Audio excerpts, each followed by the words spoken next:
لا شريك له وأشهد أن محمدا عبده ورسوله لا نبي ولا رسول بعده.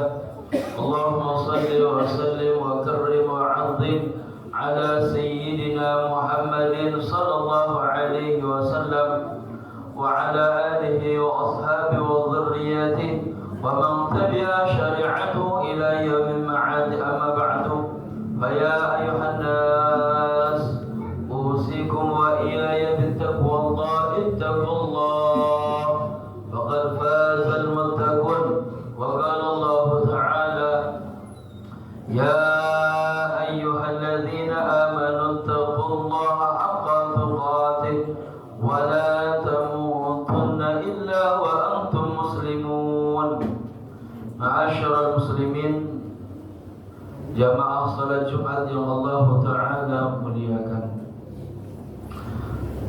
Pertama, mari kita senantiasa meningkatkan keimanan dan ketakwaan kita kepada Allah Ta'ala yang merupakan daripada wasiatur Rahman, wasiat dari Allah, agar kita bertakwa dengan sebenar-benarnya takwa. Maka karena itu khatib berwasiat, mari kita bertakwa dengan sebenar-benarnya takwa dengan cara menjalankan perintah Allah, meninggalkan larangan-larangannya, senantiasa bersyukur atas nikmatnya, senantiasa bersabar atas balanya, dan hanya berserah diri kepada Allah. Semua itu ciri-ciri hamba Allah Ta'ala yang bertakwa.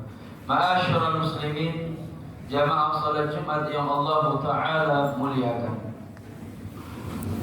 Kita baru saja diberikan hadiah oleh Allah, yaitu bulan Ramadan, yang mana di bulan Ramadan kita meningkatkan kualitas ibadah kita. Kita lebih mendekatkan diri kepada Allah, dan juga kita diajari bagaimana mengendalikan nafsu. Akan tetapi saudaraku, hakikat Ramadan adalah merupakan hadiah dari Allah untuk kita, agar kita bisa menjadi pribadi-pribadi yang bertakwa. Bukankah pada dasarnya la'allakum tattaqun, agar kalian bertakwa?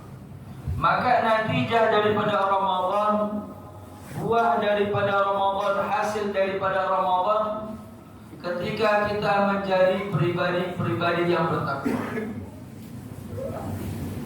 Para ulama mengatakan, kun rabbaniyan wala takun ramadaniyan. Jadilah engkau budaknya Rabb, budaknya Allah, jangan menjadi budaknya Ramadan. Karena banyak di antara kita bagaimana bersemangatnya dalam ibadah kepada Allah di bulan Ramadan, akan tetapi ketika ditinggalkan bulan Ramadan, maka semangat ibadahnya menurun. Banyak di antara kita menjaga salat malam, setiap harinya membaca Al-Quran, akan tetapi ketika Ramadan itu pergi, maka kebiasaan itu ditinggalkan. Ketahuilah saudaraku, kita bukan menghamba untuk bulan Ramadan, akan tetapi kita menghamba kepada Allah. Nah, kalau kita menghamba kepada Allah, wa'budullah hatta ya'tiyakal yaqin. Beribadahlah engkau sampai datang kepadamu keyakinan. Pertama, makna beribadahlah engkau kepada Allah sampai datang keyakinan kepadamu. Beribadahlah engkau sampai itma'anna bil ibadah, ketika engkau merasa ibadah itu nyaman, ketika engkau merasa ibadah itu menyenangkan, ketika ghayatuka, tujuanmu hidup adalah ibadah. Ini artinya wa'budullah hatta ya'tiyakal yaqin. Beribadahlah engkau sampai engkau yakin kepada Allah. Kemudian yang kedua, wa'budullah hatta ya'tiyakal yaqin. Beribadah sampai datang kepadamu keyakinan. Maknanya adalah beribadahlah engkau sampai Allah Ta'ala matikan engkau dalam keadaan ibadah. Maka kartu saudaraku, mari kita tetap menjaga kebiasaan kita di bulan Ramadan. Kita tetap semangat dalam beribadah sebagaimana semangatnya kita beribadah di bulan Ramadan, sampai pada akhirnya Allah Ta'ala matikan kita dalam keadaan ibadah. Dan dikatakan sesungguhnya ihsan, orang yang baik adalah orang yang senantiasa mendekatkan diri kepada Allah, baik dalam keadaan susah ataupun dalam keadaan senang. Disimbolkan mendekatkan diri kepada Allah dengan bersedekah. Alladzina yunfikuna fis sarra wa dharra wal kadhimina al-ghaidh wal 'afina 'anil nas wallahu yuhibbul muhsinin. Orang yang baik dalam pandangan Allah adalah orang yang mampu berinfak, baik dalam keadaan susah ataupun dalam keadaan senang. Simbol pengorbanan adalah berinfak di jalan Allah, karena ma'al hub, karena dia beribadah dibarengi dengan cinta. Ketika dia mampu beribadah kepada Allah, baik dalam keadaan susah ataupun dalam keadaan senang, maka dia dalam pandangan Allah adalah baik. Yang kedua, wal kadhiminal ghaidh, adalah mereka yang mencukupkan perbuatan buruknya. Ramadan mengajari kita bukan untuk menahan lapar saja.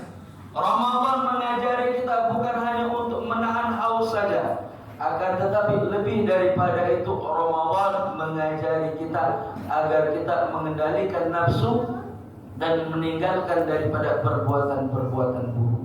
Dan orang yang baik dalam pandangan Allah ketika dia mencukupkan perbuatan buruknya, atau dengan kata lain meninggalkan perbuatan buruknya. Wal 'afina 'anil nas, dan yang terakhir, orang yang baik dalam pandangan Allah adalah orang yang mampu memaafkan kesalahan orang lain. Kalimat af di sini mengikhlaskan dan meridhokan daripada kesalahan saudaranya. Bukan hanya sekedar lisan, akan tetapi hatinya pun mengikhlaskan, meridhokan daripada kesalahan saudaranya. Dan doa ini yang kita minta kepada Allah setiap Ramadan, setiap malam-malam Ramadan. Allahumma innaka afuwun tuhibbul afwa fa'fu anni. Kita minta kepada Allah bukan cuma sekedar menghapuskan dari, bukan cuma sekedar memaafkan daripada kesalahan yang sudah kita lakukan, akan tetapi kita meminta kepada Allah agar Allah mengikhlaskan, meridhakan daripada kesalahan kita, sehingga kalaulah Allah Ta'ala menetapkan kita daripada penghuni surganya Allah, maka kita tidak tercatat daripada orang yang pernah melakukan dosa, karena sudah diikhlaskan, diridhakan oleh Allah. Kalau Allah Ta'ala begitu baiknya kepada kita, maka tentu kita mestinya mensifati daripada sifat itu, mengikhlaskan daripada kesalahan saudara kita, mengikhlaskan daripada dosa-dosa saudara kita. Maka dikatakan oleh Sayyidina Ali, laisa al-ihsan man ahsana ila man ahsana ilaih, walakin al-ihsan man ahsana ila man asaa ilaih. Bukan orang yang baik orang yang berbuat baik kepada orang yang berbuat baik kepadanya, karena ini merupakan kewajiban kepada kita. Ada orang yang berbuat baik kepada kita, maka wajib kita membalas kebaikannya. Akan tetapi baik dalam pandangan sesungguhnya adalah ketika dia mampu berbuat baik kepada orang yang sudah berbuat buruk kepada dirinya. Mudah-mudahan Allah Ta'ala terima amal baik kita selama bulan Ramadan, dan mudah-mudahan Allah Ta'ala masukkan kita termasuk daripada orang yang mendapatkan ampunan Allah Ta'ala. Wa qala Allah Ta'ala wal 'asri innal insana lafi khusr illa alladhina amanu wa 'amilus salihati wa tawassaw bil haqqi wa tawassaw bis sabr. Barakallahu li wa lakum fil Qur'anil 'azim wa nafa'ani wa bikum bima fihi min al-ayati wa dhikril hakim. Taqabbalallahu minni wa minkum innahu al-ghafurur rahim. Allah